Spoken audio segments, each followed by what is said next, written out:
ครับผมออสนะครับวันนี้ผมยังไม่ได้ไปไหนนะครับผมยังอยู่ที่ Shining Star Studio นะครับเพื่อสัมภาษณ์มือกีตาร์ซึ่งถ้าสมาชิกเคยคุ้นหูคุ้นตาหรือเคยได้ฟังนะครับงานของมือกีตาร์ท่านนี้นะครับก็จะทราบถึงดนตรีที่สละสลวยเต็มไปด้วยเมโลดี้นะครับเพื่อไม่ให้เป็นการเสียเวลาครับเราพบกับเขาเลยดีกว่าครับคุณนิวซาซาครับ Hi Neil.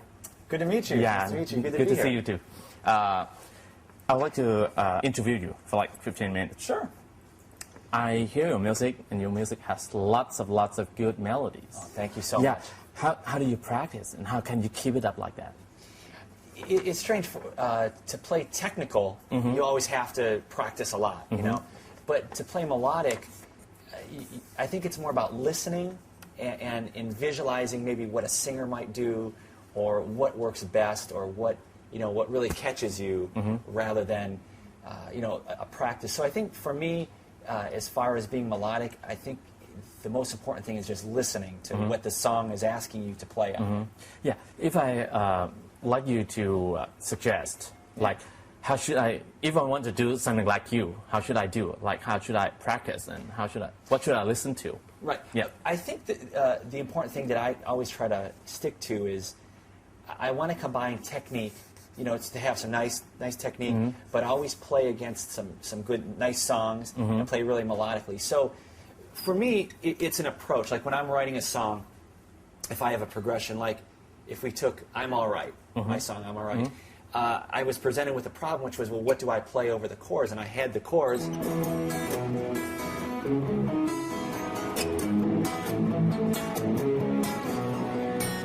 So I was playing like a guitar player at first. I'm like, I was trying all these.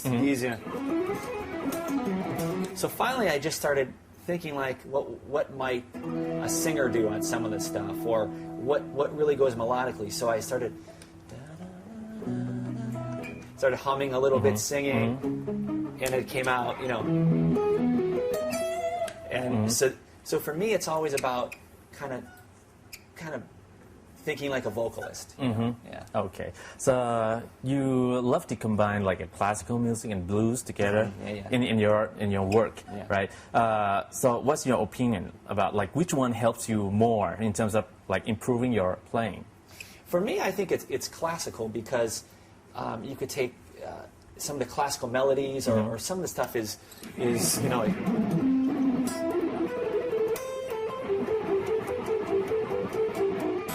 like, stuff like that is fun. Or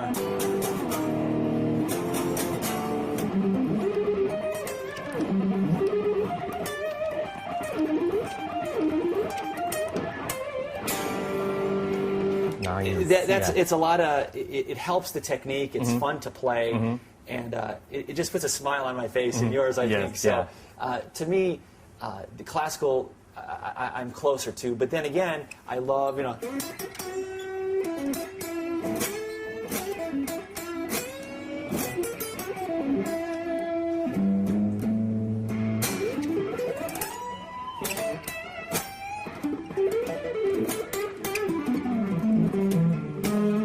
I love all that too. So yeah.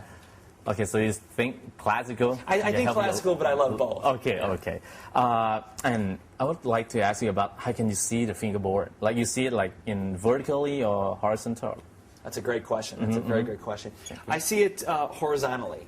So I learned all my modes, and to me, different people approach modes differently. So some view it as a flatted or a sharped scale tone.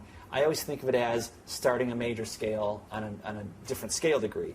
So that enables you to play over chords really nicely. So if I was in the key of A, and I was on an E chord, I could play the 5th scale degree or the mixolydian.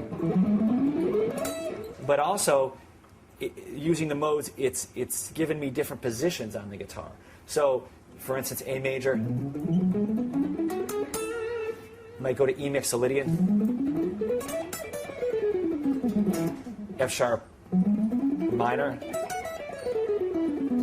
and it enables.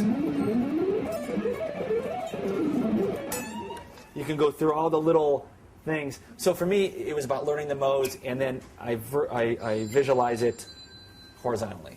Okay. So, are you practicing now? You still practice? Oh this yeah, day? yeah. For my practicing though, now it's more or less composing. It's writing and recording. Before I have a tour, I'll certainly sit down and put the time in and really, get my chops, back up.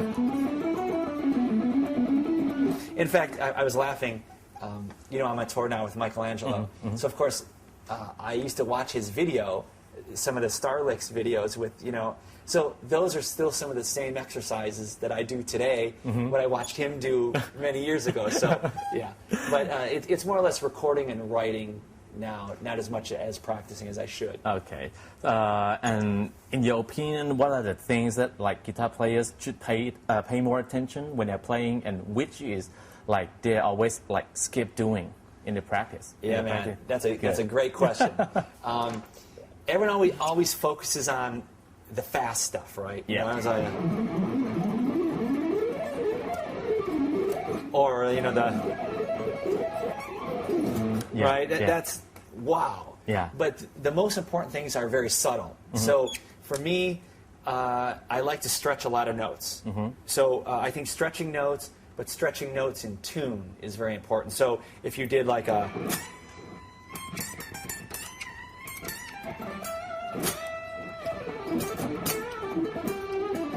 or you're doing something real subtle like a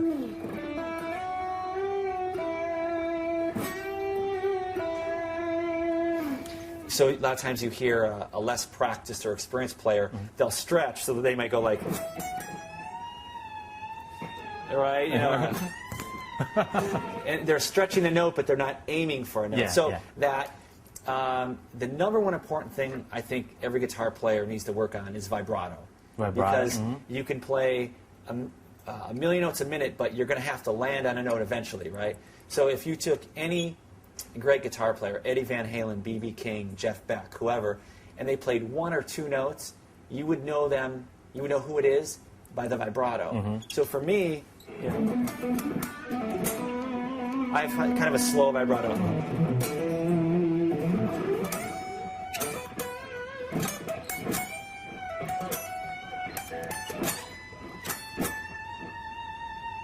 So you mean vibrato is like a signature? That's the great thing about guitar. Like if 5 people got on a piano and played a song, it would sound different, but the tonality of the piano may sound the same. But the beautiful thing about guitar is because we play it with our hands, everyone sounds different on the guitar, and that's what I love about it. So you just have to find your voice in the vibrato. Yeah. Okay. So I'd like you to play like the introduction part of the song called "I'm Alright" that Sure, we mentioned earlier. That's So right. could you do it first? I think I know it. Yeah.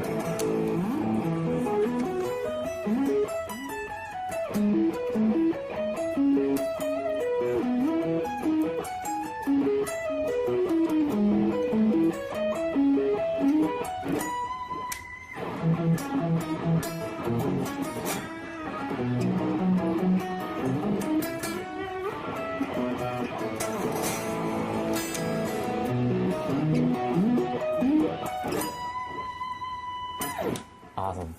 Awesome.